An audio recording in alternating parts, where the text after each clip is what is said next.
Assalamualaikum warahmatullahi wabarakatuh. Halo teman-teman, kembali lagi bersama saya Sanjita Andresan. Saya dari Program Studi Akuntansi Fakultas Ekonomi dan Bisnis Universitas Muhammadiyah Bengkulu. Baiklah, pada video kali ini saya akan mengulas kembali mengenai materi di Akuntansi Keuangan Menengah 2 dengan subjudul Laporan Arus Kas. Pada video sebelumnya saya sudah pernah menjelaskan mengenai materi instrumen, ekuitas, dan utang. Baiklah, berikut pemaparan materi dari saya.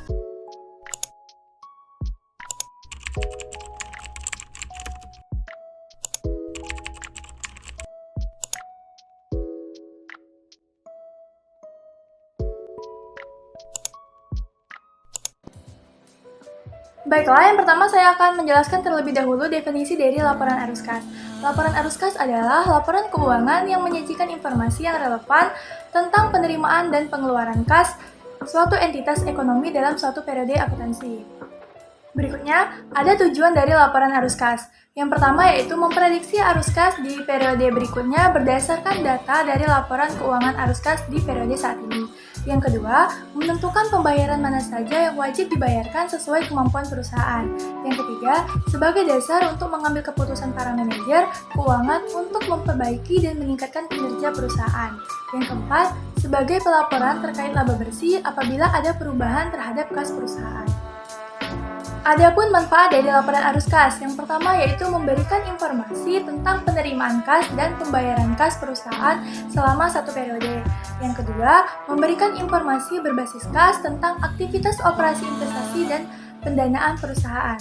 Laporan arus kas ini diklasifikasikan menjadi tiga, yaitu ada laporan arus kas dari aktivitas operasi, laporan arus kas dari aktivitas investasi, dan laporan arus kas dari aktivitas pendanaan. Saya akan menjelaskan ketiga aktivitas utama dari laporan arus kas tadi. Yang pertama tadi ada laporan arus kas dari aktivitas operasi yang merupakan arus kas yang berupa penerimaan maupun pengeluaran kas yang berasal dari kegiatan utama aktivitas perusahaan tersebut.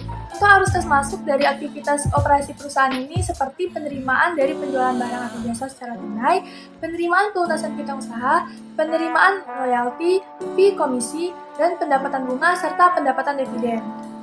Selanjutnya, contoh arus kas keluar dari aktivitas operasi yaitu yang pertama, pembayaran kepada pemasok barang atau jasa, yang kedua, pembayaran kepada karyawan untuk jasa yang diberikan, yang ketiga, pembayaran kepada pemerintah untuk membayar pajak, yang keempat, pembayaran kepada kreditur untuk membayar bunga, yang kelima, pembayaran kepada pihak lain untuk membayar beban, dan yang terakhir, pembelian aktiva lancar. Kemudian yang kedua tadi ada arus kas dari aktivitas investasi yang merupakan arus kas yang berasal dari semua aktivitas perusahaan yang berkaitan dengan aktivitas pembelian dan penjualan aktiva tetap. Contoh arus kas masuk dari aktivitas investasi ini seperti penerimaan kas dari penjualan aktiva tetap, penerimaan kas dari penjualan investasi jangka panjang. Sedangkan arus kas keluar dari aktivitas investasi contohnya seperti pembelian aktiva tetap dan pembelian investasi jangka panjang. Kemudian yang terakhir ada aktivitas pendanaan yang merupakan aktivitas penerimaan dan pengeluaran kas yang ditujukan untuk kegiatan pembiayaan atau pendanaan perusahaan selama satu periode akuntansi. Contoh arus kas masuk dari aktivitas pendanaan ini seperti penjualan saham, penerbitan utang jangka panjang atau obligasi, penerimaan pinjaman jangka panjang. Sedangkan arus kas keluar dari aktivitas pendanaan ini seperti pembayaran kepada pemegang saham sebagai dividen, pembayaran untuk melunasi hutang jangka panjang, penarikan kembali modal saham, dan pengambilan peraih. Kemudian yang terakhir ada penyusunan laporan arus kas. Dalam menyusun laporan arus kas digunakan dua metode. Yang pertama ada metode langsung dan metode tidak langsung. Metode langsung ini mengelompokkan dari penerimaan kas bruto dan pengeluaran dari bruto yang diungkapkan.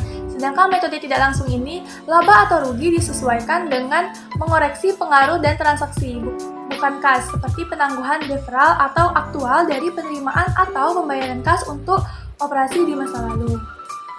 Baiklah, mungkin itu saja penyampaian materi dari saya. Lebih dan kurang saya mohon maaf. Saya akhiri. Wassalamualaikum warahmatullahi wabarakatuh. Bye.